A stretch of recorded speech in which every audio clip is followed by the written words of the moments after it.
રાજકોટ જિલ્લાના ધોરાજીમાં સૌ પ્રથમવાર ધોરાજીના ખાટકી યુવા ગ્રુપ દ્વારા આયોજિત શૈક્ષણિક ક્ષેત્રે ઉમદું પરિણામ લાવનારા ખાટકી સમાજના તેજસ્વી તારલાઓનો સન્માન સમારોહ યોજાયો।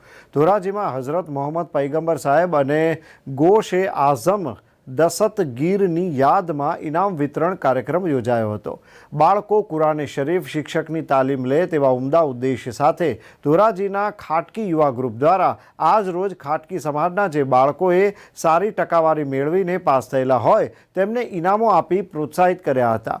આ કાર્યક્રમ હઝરત મોહમ્મદ પૈગંબર સાહેબ અને ગોશ-એ આઝમ દસતગીરની યાદમાં કુંડા હોલ ખાતે આ કાર્યક્રમ યોજવામાં આવ્યો હતો। ત્યારબાદ તરત જ નયાજનો શાનદાર પ્રોગ્રામ રાખવામાં આવ્યો હતો। કાર્યક્રમમાં સમાજના અગ્રણીઓને શાલ ઓઢાડી પુષ્પગુચ્છથી સન્માનિત કરાયા હતા। આ તકે ખાટકી સમાજના આગેવાનો અગ્રણીઓ સહિતના લોકો હાજર રહ્યા હતા। આ કાર્યક્રમને સફળ બનાવવા માટે ધોરાજીના ખાટકી યુવા ગ્રુપ દ્વારા ભારે જહેમત ઉઠાવવામાં આવી હતી।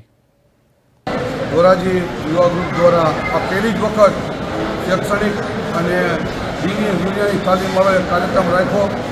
સમગ્ર સૌરાષ્ટ્રના અંદર ખાટકી સમાજે ક્યારેય પણ આવા શૈક્ષણિક કાર્યક્રમો કે આવા આલીમોરા કાર્યક્રમ ક્યારેય અમારા સમાજ દ્વારા રાખવામાં નથી આવ્યા।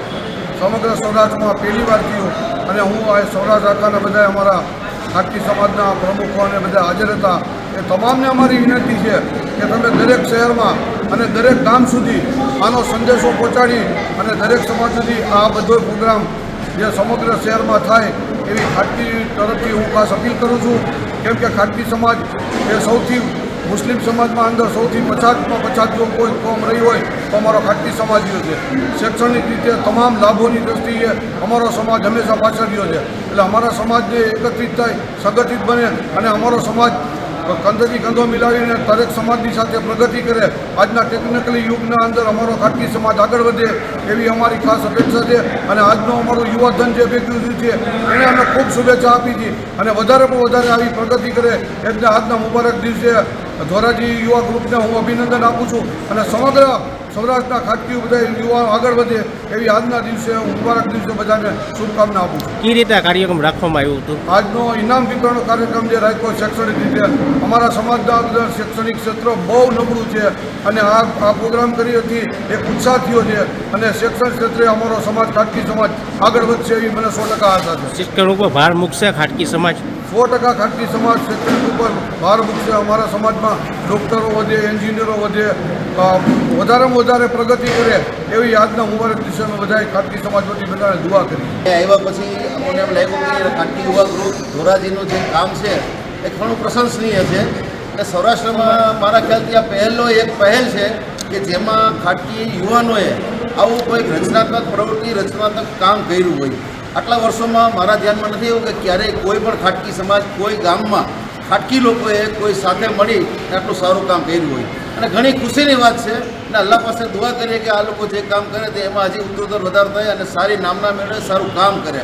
અને હું તો કહું છું કે આજ અમે આના પરથી પ્રેરણા લઈને જાય છે કે અલ્લાહ કરીને અમારા ગામમાં પણ અને બીજા ગામોમાં પણ આ બાબતે લોકો પહેલ કરે અને યુવાઓને, આવનાર વિદ્યાર્થીઓને અને જે તુલબાઓ છે મદ્રેસામાં જે દીની તાલીમ છે પણ, કારણ કે શિક્ષણ છે એ દુનિયાવી બાબત છે અને આખિરત માટે તો કુરાન હાફિઝ છે અથવા દીનની તાલીમ છે કે જે તમારા માટેનો આખરીનો સામાન છે। બે વસ્તુનો આપણે સમન્વય કરીને હાલવાનું છે। માત્ર દુનિયાવી શિક્ષણ નહીં કે ક ખ ગ એબીસીડી ભણી લીધી, પણ અલીફ બે તે છે અને કુરાનને હાફિઝને પછી દીની તાલીમ લેવાની છે કે જે તમારા માટે આખિરતનું ભાતું છે, જે વસ્તુઓ તમારા આખિરતમાં ઉપયોગી થવાની છે। દાખલા તરીકે આપણે કોઈ પણ દેશમાં જાય છે વિદેશમાં તો આપણો રૂપિયો ત્યાં નથી હાલતો, ત્યાં પાઉન્ડ હાલે, ડોલર હાલે, રિયાલ હાલે, યાન હાલે, માર્ક હાલે। તો તમારા માટે તેને આખિરતમાં દુનિયામાં કરેલી તમારી નેકી છે એ તમારું ઊંડિયા મળશે અને જે તમને આખિરતમાં મળશે અને ત્યાં જે તમને હિસાબ કિતાબ મળશે ત્યાં તમારી ઘણી રાહત રહેશે। એટલે દીની દુનિયાવી તાલીમ માટે થઈને જે પ્રોત્સાહન આપવાની અહીંયા પહેલ કરવામાં આવી છે એ પહેલ દરેક ગામમાં કરવામાં આવે અને ખાટકી લોકોમાં જે પછાતપણું છે કે જે પોતાની જાતને માની લીધું કે આપણે તો ખાટકી જી, આ ન કરાય। અરે ખાટકી પછી જો પહેલાં તમે મુસલમાન છો, મુસલમાન તમે હોવાના કારણે પહેલાં તો મુસ્લિમ પ્રમાણે નિયમ પ્રમાણે તમારે તમારી જાતને મઠારવી પડે, તમારી જાતને કેળવવી પડે કે દીન શું કહે છે, મજહબ શું કહે છે અને મજહબના દાયરામાં રહીને તમારે દીનના કામ કરવાના છે। માત્ર ને માત્ર ખાલી પઢાઈ કરીને કુરાન શરીફ પઢી દે નહીં, પણ કુરાનમાં શું લખ્યું છે, કુરાનના જે આયતો છે એનો અર્થ શું છે, આ વસ્તુએ તમારે જાણવાની છે। આ જાણો તો તમારા દિલમાં કુરાનની વાત ઉતરશે અને કુરાન શું છે એ ખબર પડશે. આપણે માત્ર લગ્ન થાય ત્યારે દીકરીના માથે કુરાન મૂકીને વિદાય કરી હતી, પણ દીકરીને એ સમજાવો કે કુરાનમાં જે લખ્યું છે સૂરે નિસા, ખાસ તો કુરાન શરીફમાં ઓરતો માટે જે સૂરે નિસા મૂકવામાં આવ્યું છે, એ સૂરે નિસાનો અભ્યાસ કરાવો દીકરીઓને અને બતાવો કે એમાં ઓરત અને મર્દના હુકુમ શું છે, કુટુંબની જવાબદારીઓ શું છે. જો આ વસ્તુઓ જાણે તો જે અત્યારે આપણા સમાજમાં અજ્ઞાનતા, પછાતપણું, છોકરીઓમાં જહાલિયત જે છે, કે આ બધી વસ્તુને દૂર કરવાની જરૂર છે. આજે જે પડદો છે, પડદો અહેમ જરૂરિયાત છે ઇસ્લામની, કે આપ સલ્લલ્લાહુ અલૈહિ વસલ્લમે કીધું કે પડદા કરો, આપણી સાહબજાદીને એમ કીધું કે પડદા કરો, નાબીનાથી પડદા કરાવ્યા છે. તો આ બધી વસ્તુઓનું અમલ કરવા માટે તેને કોશિશ કરવાની જરૂર છે. અને એના માટે ખાલી ખાટકી કોમ જ નહીં, પણ કોઈ સાદા કે આલિમ કે એવા લોકોને બોલાવી અને દીનની તાલીમ માટે તેને તબલીગ કરવાની જરૂર છે.